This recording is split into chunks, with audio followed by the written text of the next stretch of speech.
Hi, I'm Claudine Wong from KTVU Channel 2. Welcome to a forum of the candidates running for California State Assembly's 15th District. Today's forum is sponsored by the Contra Costa Clerk Recorder, Contra Costa Television, the League of Women Voters of Diablo Valley, and the League of Women Voters of West Contra Costa. We are recording these roundtables here in the studio of Contra Costa Television. The candidates are Sarah Brink and Jean Solnerdahl. We have Buffy Wicks, who was unable to attend. So the 15th district includes parts of Oakland up through Hercules. It also includes the cities of Piedmont, Berkeley, and Albany. And we did draw lots before the show to determine the speaking order. So we will begin with Sarah Brink. And let's talk about, get right into it. Why did you decide that you wanted to jump into this race, and what are your top priorities? Well, so I decided I wanted to jump into this race when I got an email from Javanka Beckles in about October saying that she would not be running for this seat again because it was too expensive and it was too time-consuming, and she needed to take care of her family. That was disappointing to me. I was hoping that there would be a progressive challenger. I do think that incumbents should not run unopposed. But moreover, what she was saying about how she needed to be able to take care of herself and her family really rang true with me because this system, I have a little bit of experience working in electoral politics, and this system is very difficult to get into when you have a full-time job. It is essentially the equivalent of starting up another business. So I work in the film industry, and so I'm working with some friends to make a documentary about what it's like to run for a political office. And to demonstrate that this system does currently shut out most people from being able to run. So my priorities, were I to be elected, would be publicly funded elections and changing our electoral system to ranked choice voting. And it's to, my political priorities are centering the vulnerable and marginalized communities that experience the worst harm in terms of the crises that we face in our state politics.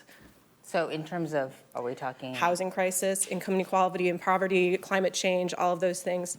We need to refocus, I think, our attentions on uplifting those communities first before we worry about everyone else. Because if our community is not resilient, if we're not able to take care of the people who have the least resources, then we're not going to survive well through the crises that we are currently facing. Okay, Jean Solnerdahl, tell me why you decided you wanted to jump into this race and your top priorities if elected.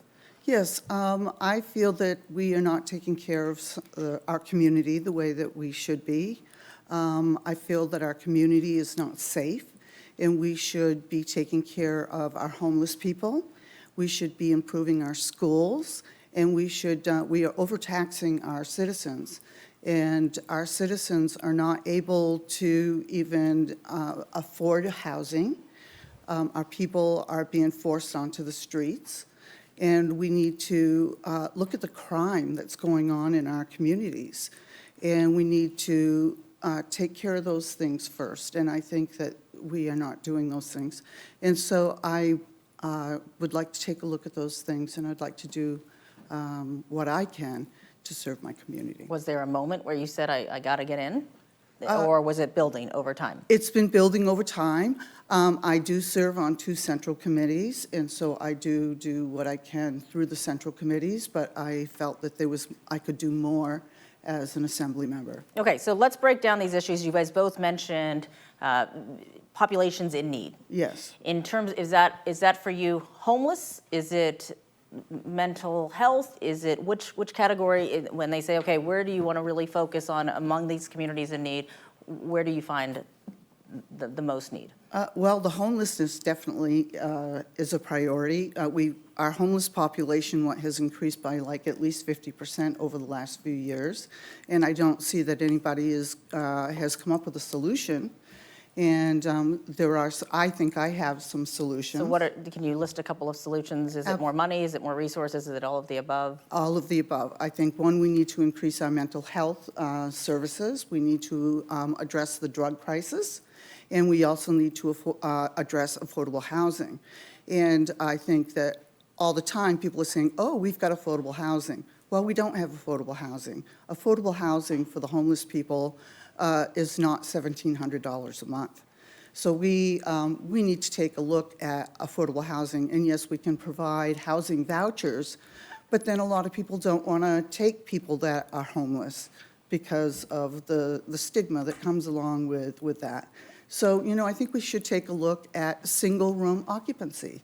Those are things that used to be in existence, but because of the greed that comes along with developers, they no longer develop single-room occupancy. So I think that's something that we need to take a look at. Okay. Homelessness for you, where does it rank up in terms of how big of a problem and how well we're doing addressing it? I think all of the problems we face are actually related to our housing crisis, including climate change. The fires are as bad as they are because we've had so much sprawl. So in terms of addressing homelessness, what I would like to see is, yes, more resources put into affordable housing. There have been studies that show that if you invest in affordable housing rather than market rate housing, if it's at a regional level, it's twice as effective at bringing down housing prices overall. And I would like to see our state government putting more attention and focus on making housing affordable. Like, yes, we do need more density, but if it's at market rate, it's going to wind up driving out low-income people in the neighborhood where it's built. So I am in favor of building public housing and the inclusionary zoning that requires that buildings that go up have more units that are available to low-income people. But I'm also in favor of things like using expropriation to take housing that's being held empty by developers and speculators to put that into a community land trust and turn that back over to make it permanent affordable housing in the community. Some of the solutions that both of you guys have mentioned are long-term solutions, building SROs and doing sometimes building regulations and things like that. District 15 includes parts of Oakland. Yep. Oakland is dealing with a lot of tent cities Yes. down streets and areas. In the short term, what is the solution? Mayor Libby Schaaf's talking about this a lot and trying to figure out how to do it, whether it's tiny homes or different things. Do you have some short-term solutions? And do you think that's something the state should be weighing in on, or it's something that Oakland is? I think it's both. I think both the state should be weighing in and local communities as well. Short-term solutions, I think we need more zoning for people who live in RVs. I think that we should open up vacant lots, and I do think that expropriation is actually a potential short-term solution because there are the units that are currently open and available. We could be putting people into housing right now. State's role in this, if you're sitting there saying how much should the state be weighing in, how much should the city of Oakland be handling this on their own? I think it should be a local issue. I think each city has its own, knows where the vacant lots are, and I think each city should be handling it locally. Now, I think the state can hand down some funds, and they should maybe put some pressure on the cities to do it. But I think each city has its own personal problem and should be handling it locally.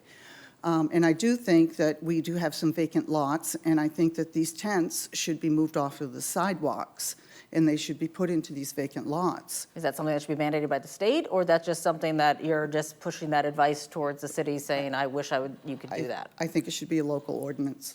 Local ordinance, agree? Yeah, I don't know.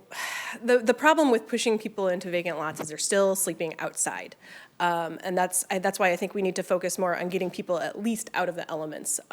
So I don't actually agree that this should be only under local control, because we've seen that when it is left under local control, usually people choose not to do anything. Oakland has met 200% of its market rate housing goals and only 25% of its affordable housing goals. So I do think that there needs to be some regulation and more than just like pressure on local communities. Let's talk about minimum wage. We just saw it go up. Mm-hmm. A lot of small businesses, we talk to say this is making it very difficult for them. Mm-hmm. How do you feel about the state's minimum wage? Do you think it's helped or hurt? Do you support these similar kinds of things where we mandate it across the state? I don't think that the minimum wage that it's currently at, I think we're at $15 an hour in some places, and I think with the cost of living in California that's not unreasonable. For small businesses, how do you? Yeah. I still think we need $15 an hour. I mean, it's not unreasonable. The cost of living in California is extraordinarily high. So you can't even live on $15 an hour. your position on that as well? I agree. $15, like the housing wage in Oakland is $40.88. That's how much it would cost per hour. That's how your hourly wage needs to be in order to just not be spending 30% of your income on a house there. So $15 an hour is not, I don't think it's actually high enough. I appreciate the struggles that small businesses face with that, but the fact of the matter is that people cannot live on so little money in this state. Let's talk about transportation. Sure. Also making it tough for people to get around to make a living. Yes. How do you feel about transportation, where it stands, and where money should come from Measure J, where money, whether it's a sales tax, should come to improve that? Well, in terms of transportation, I think we need to be a little bit less of a car-focused culture. I live on a very busy street, and it has only gotten busier as a new housing development has gone up next to the BART station by my house. And the crowding of the streets and the lack of transportation has made it extremely unsafe just to be a pedestrian in our area. So I think that what we need to focus on is creating more street-level public transit. I would say BART, because it goes, between cities, it's a little bit bigger, but just better routes, more routes, and more more different kinds of transportation. So, in terms of funding for that, I don't actually have a specific plan on that, so I wouldn't want to just speculate right now. Do you think it needs more money? Yes. You just Absolutely. not sure where you want to get that Not from? sure where to get it from, no, yeah, but absolutely, I think we should put more money into public transit. Does a sales tax sound like something that you might support? Maybe. Maybe. Okay. How do you feel about transportation in the area and funding and how to fix it? Because certainly our roads are full, the trains are full, and people are having trouble getting to where they need to go. Well, I think we have public transportation. I think the problem that I'm hearing from people is they don't think it's safe. And so I know a lot of people hesitate to take BART now because of the things that you hear in the media about people going onto BART and robbing them and the violence that you have on BART. And so a lot of people just don't take it anymore. They use their cars. And so I think maybe there should be some money for maybe more policing of BARTs or something to make BART safer, so people will be more inclined to take BART. So money should come from the state? Or a sales tax? Or where do you find the money? I'm not sure where it should come from, but I would not allocate for more sales tax because we already pay a lot of sales tax. And we're taxing our people in the state of California to death. And so I would not advocate for more sales tax. Do you have an idea of where you want that money to come from if it doesn't come from a sales tax? Well, I would have to take a look at the BART budget and see where they could maybe squeeze it there. And do you think that is a role of the Assembly District Representative to look at BART's budget? No, I think BART should take a look at their own budget and figure out where they can put in take care of their own problem. So you guys have talked about funding in terms of just moving it around. Where are the areas where you feel like maybe we are spending too much money in order to get money to the areas that you think we could be spending more money? Policing. I think we spend too much money on policing. I don't actually agree that a higher police presence on the train was going to make us safer. Oakland spends 60% of its budget on the police, and we barely get anything in terms of what we get for that is what we saw at the Moms for Housing eviction that happened just this week. They came out with a tank, and they came out in riot gear, and there was a helicopter overhead, and there was a mobile command police center, and that must have cost millions of dollars in overtime and just what they were using. And I don't feel that was an action that made us safer. So I think that we could look at taking money out of the police budget and bringing it into things that actually make communities safer, like public services, that sort of thing. I think. How would you manage the crime problems that people are having if they're worried about their safety if you're in community programs and do you want fewer officers on the street? There are already very few officers on the street, at least in my neighborhood. I think we need to rethink what community safety means because the police responses that I have seen since I've moved to California have not made me feel that we are safer for having them around. Mostly what I've seen the police do is react with militarized force to Usually it's to Black and brown people protesting for their lives. And so I think that we need to reconsider what community safety means, because most crime is driven by income inequality and poverty. So you would decrease state funding to police agencies? I would decrease. Or support that? I would support that, and I would support more putting that money towards programs to help lift people out of poverty. Your position on funding, and I'll let you respond to it if you think Yes. that's a good idea, but also if you disagree, where you would take money from to also fund the things that you consider Yeah. priorities. Yeah, I disagree on that. One of my primary concerns for this district is the safety of its citizens. I would like all my citizens to be able to go to sleep at night feeling safe and cozy. Oakland and Richmond are on the list of the highest crime rates in the nation. And the last thing we need to do is take away the police force. If anything, we need to increase the police force so that we can enforce the laws and so that we can decrease our crime rates in these two cities. We don't need to be known, we don't need our district to be on the list of the highest crime rates in the nation. We need to decrease our crime rates. We need to be known as a nice place to live, a nice place, a place that's safe. The last thing we need, I mean, why do we want to be on the list of the highest crime rates? So you would put more money Yes. towards public safety, state money, allocating more in the budget Yes. to fund state agencies. Where would you take that money from? Where do you think we're spending too much money? There's money in the state already. The state can allocate some additional money for police officers. And if there's a concern for how policing is done, well, then we can do some additional training.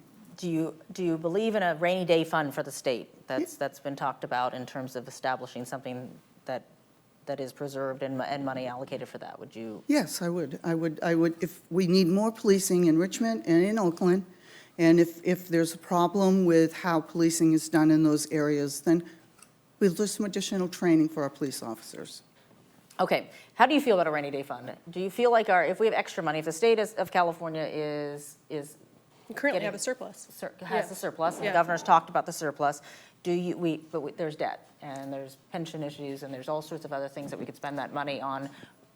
Are you in favor of saving it or spending it? I think a rainy day fund, both. I think we could do both. I think a rainy day fund is a good idea because as we've seen with the fires, they're just disastrous, and we need to be able to allocate as much money as it takes to help people get through whatever emergencies happen in their regions. But I do think that we could also spend some of that as well. I think that spending it on housing and spending it on poverty reduction measures is what's going to make our communities safer. Do you want to weigh in on? I think the forests can be, the forests do need to be cleaned up, but that's also can be handled on a federal level. When you're talking to voters, and I don't know how much of the campaign has been the traditional knocking on the door versus through social media and the internet, what are you hearing from voters that is bothering them the most? That do you think that is either getting them to the polls because they're so passionate about it, or keeping them from the polls because they're so frustrated about it? It's the homelessness. That's what most of them are talking about, is getting the homelessness off the street. And so I think that's the number one issue. In the schools, And the schools. We haven't even hit education yet. Yes, we haven't talked about it. What is the big issue with education that you think is the biggest priority for the state, for the assembly to tackle? I think the teachers' salaries. I think we need to increase the teachers' salaries so that we can retain our teachers. A lot of them are leaving because they can't afford to live in the district. And do you know by how much? And do you know in terms of where you want that money to also come from? Well, I would propose a 10% increase, and I'm not exactly sure where that money would come from. I would have to take a closer look at that, but I would propose a 10% increase for the teachers. And as you're talking to voters, where are you feeling their frustrations, their passions, and what gets them to the polls as opposed to keeping them from the polls? Well, so Education is definitely one thing. The housing crisis is another. But I have also heard a lot of, so Assembly District 15 is like 65% Democrats and then 25% no party preference. And no party preference is the fastest growing political affiliation in the state. And I'm hearing a lot of frustration about the way Democrats run blue districts because we don't have a lot of access to them, so a lot of people that I spoke to didn't even know who our incumbent is. And I think that one of the problems that people are having is responsiveness and what kind of community input goes into the actual public policy making at the state level. And the governor has also taken a stand on this is a California thing. You have these are California issues, and how that plays with the rest of the country. In terms of where you think California's role should be as a player in national politics, where do you stand on that? Well, so California is it's a trendsetter and a role model for the entire rest of the country. The things that we do here wind up trickling out to the rest of the country just because we have such a huge GDP. So I think that we need to sort of reclaim our progressive mantle. Like that is what California is known for outside of the country. And I think that when you look at how we've handled the housing crisis and how we react to climate change and that sort of thing, it's sort of moving away from what has made us a leader in the country before. So I think that we need to consider what kind of a community that we want to be in Assembly District 15. I think we need to consider what kind of role we play in terms of being one of the most progressive places in the country. And I think we need to start sticking to our values in terms of like how we take care of each other. In terms of how you view California's role in the field of national politics and where we stand and what we should be standing for moving forward. I do think that we are a leader and that people do look to us as a role model and they look to see how we do things in the state of California, and people do follow our lead. And so I think we have to be careful what we do. And I think some of our progressive stuff is a little over the top. And so I think we need to watch and be careful what we do because people do follow our lead. And I think that we need to improve our schools.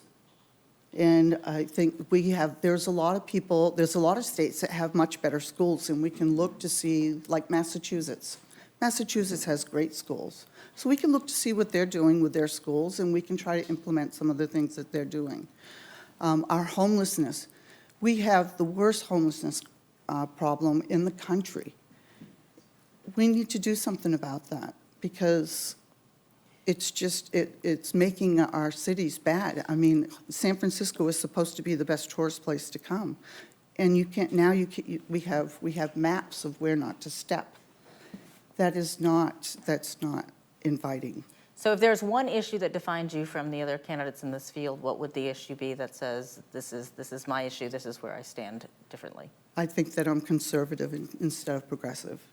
Okay. And your position on where you stand differently from others? I think that we need more official mechanisms inside of our electoral processes that allow more community participation and allows stakeholders in the issues that are being debated at the state level to actually meaningfully participate in that decision-making process. I think there should be something in between voting for something or running for something. And I think that's probably where I stand out from.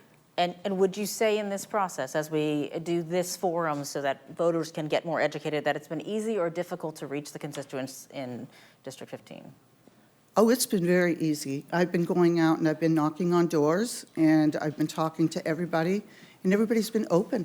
Has it been an easy time for you as well? It's been, no, it's been a bit difficult because I have never done this before, and so I've had to learn the entire process in the process of doing it. This is what I'm talking about making things more accessible for people who are maybe not necessarily as engaged in politics as people who choose to run for office. Well, we'd like to thank both of you for answering these important questions, helping us get to know you. Each of you will now have 90 seconds to make your closing statements, and I'm going to start with Jean Solnabel. Okay. Well, I'm running for office because I care about the people in my district. And I'm really tired of the homelessness and the safety issues in my community. And I'd like to make a difference. And there are propositions that come out all the time that promise to do things such as fix our potholes. And we have blackouts, electrical blackouts, and now they want to ration our water. And I don't think that's working for our state. And I think these things need to be changed, and I'd like to make a difference. And I want to hear from my constituents and the citizens of our district to hear what you want and how I can help in this area. And I think we need to increase our police force so that we can reduce the crime in our neighborhoods. And I'd like to do these things for you. Okay, Sarah Brink. I would like to wrap up with a call to action to the people who are watching this. My campaign is focused around recentering our priorities on vulnerable and marginalized communities. So I want to acknowledge that Assembly District 15 is on top of Ohlone, Karkin Ohlone, and Muwekma Ohlone land. They are part of our community, or rather, we are part of theirs. And I would like, but unfortunately, about less than 100 years ago, they were stripped of their federal recognition as a tribe by a rogue agent of the Bureau of Indian Affairs. And so what I would like to do is ask our constituents to please call Senator Dianne Feinstein and let her know that you support reaffirming the tribal status of the Muwekma Ohlone tribe. They've been deprived of a land base, and their sacred sites are under constant threat from developers. And we need to show our support to the first people who were here, whose land that we are on. All right. I would like to thank you both for being here to take part in this forum as we take a closer look at the California State Assembly 15th District. Once again, your candidates are Buffy Wicks, who is not here, Sarah Brink, and Jean Solnerdahl. For more information on the candidates, visit the website votersedge.org. To view this broadcast online, go to www.cocovote.us. And we'd like to remind voters to also go online, check your registration status, and then you can also decide if you'd like to receive your ballot by mail. So an important detail, but make sure we get that done. I'm Claudine Wong, and thank you for watching, and don't forget to vote on March 3rd.